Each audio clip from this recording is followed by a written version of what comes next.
Americans are digging themselves deeper into credit card debt, which is now hitting an all-time high. For the first time ever, the total credit card debt across the U.S. has topped $1 trillion. Due to inflation, more Americans are relying on their credit cards. It means that more people are taking on debt so they can maintain their lifestyles. About 1/3 of Americans will go into debt for their holiday shopping. Imagine standing at the edge of a financial cliff, staring down into an abyss of $1.08 trillion. That's not just a number, it's a towering inferno of debt, engulfing millions of Americans in its flames. Today, we're not just discussing a crisis. We're facing a financial monster that's grown a staggering 4.7% since last quarter alone. This is no mere bump in the road. It's a seismic shift in our financial landscape, one that's shattering records and reshaping lives. But here's what's truly terrifying. This beast is feeding on our future. Young Americans, those between 18 and 29, are caught in its jaws, with delinquency rates soaring to a heart-stopping 9.3%.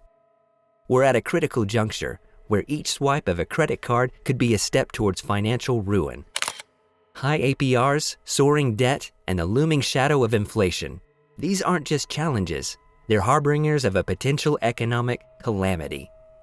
Now, before we dive into this ocean of numbers and navigate our way to the shores of financial freedom, here's a fun challenge for you. If you think you can handle the truth about the credit card crisis, smash that like button as a sign of bravery. And if you're bold enough to join our community of financial warriors, hit subscribe and ring that bell. Who knows, it might just be your first step in conquering the debt monster.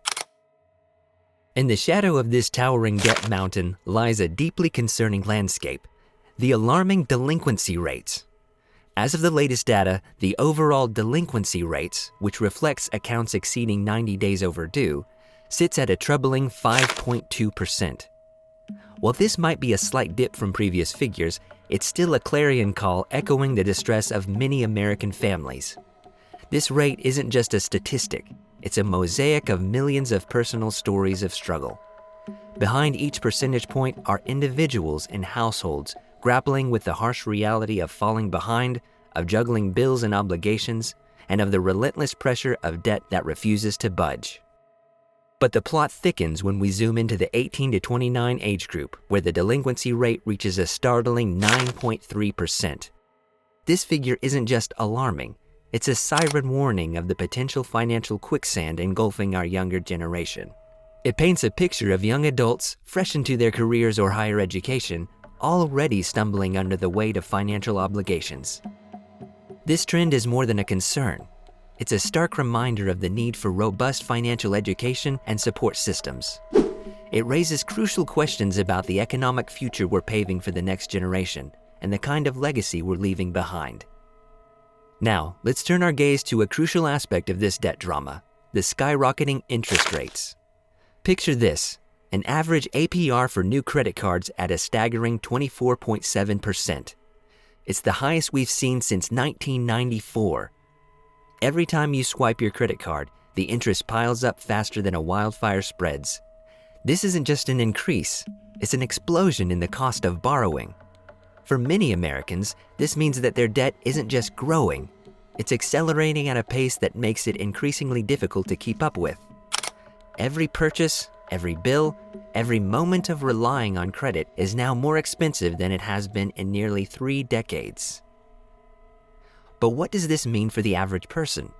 For starters, higher interest rates translate into higher monthly payments, making it even more challenging to pay down the principal balance. The result is a vicious cycle where people find themselves paying more, yet owing the same, or in some cases, even more. This isn't just a burden on personal finances. It's a chain around the ankles of financial freedom.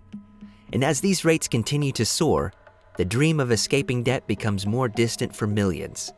It's a financial quicksand, and the harder you struggle without a plan, the deeper you sink. As if the burden of debt wasn't overwhelming enough, there's another storm brewing on the horizon. The inflation and interest rate typhoon. Inflation, a term that's been dominating headlines, isn't just a vague economic concept. It's a tangible force that's eroding the purchasing power of the average American. Every trip to the grocery store, Every fill-up at the gas station, every essential purchase costs more than it did just months ago. This surge in prices means more and more people are turning to their credit cards to bridge the gap, unwittingly stepping into a trap where their debt grows exponentially, fueled by necessity rather than choice. And then there's the towering giant, the interest rates. Climbing to a vertiginous 24.7%, the highest in decades, these rates are like gusts in this financial storm, pushing borrowers further off the path of repayment. For someone already struggling to make ends meet, this spike in interest rates isn't just a hurdle, it's a wall. It means more of their hard-earned money goes towards interest payments, less towards chipping away at the principal. The result? A prolonged, often agonizing journey in the labyrinth of debt where escape becomes more elusive with each passing day. Now let's explore a scenario that might sound like a plot from a financial thriller, but is a very real possibility. What would happen if Americans were to default on their massive nationwide credit card debt? The thought alone is enough to send shivers down the spine of any economist.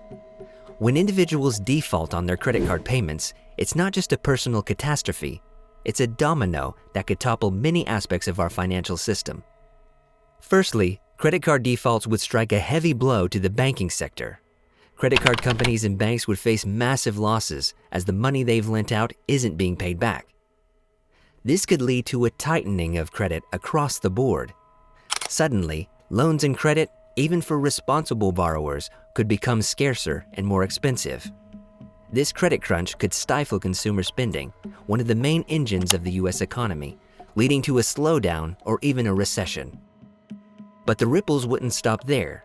Widespread defaults could lead to a crisis of confidence in the financial markets. Investors, seeing the instability in consumer credit, might withdraw their investments or demand higher returns for their risk. Stock markets could wobble, retirement savings could take a hit, and the economic fallout could spread globally. Furthermore, the credit scores of millions of Americans would be impacted, making it harder for them to secure housing, buy cars, and even get jobs in some cases.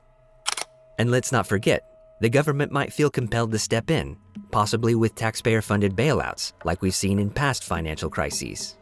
This intervention could have its own set of consequences, potentially increasing national debt and sparking debates about fiscal responsibility and moral hazard. In short, a nationwide credit card default could be a scenario where almost no one wins. It's a stark reminder of how interconnected our personal financial health is with the broader economic system. Managing credit card debt isn't just a personal imperative, it's a national necessity. As we reach the end of our journey today through the turbulent seas of credit card debt, remember, this isn't just a financial crisis, it's a wake-up call, a rallying cry for action. Every statistic, every harrowing figure we've discussed represent real lives, real dreams, and real futures at stake. It's a moment for us to stand together, to share our stories, and to empower each other. And now, we turn to you, our dear viewers. This is more than just a conversation. It's a community dialogue. Have you faced challenges with credit card debt? What strategies have you used to navigate these stormy financial waters? Share your experiences in the comments below. Your story could be the beacon of hope or the life raft someone else needs.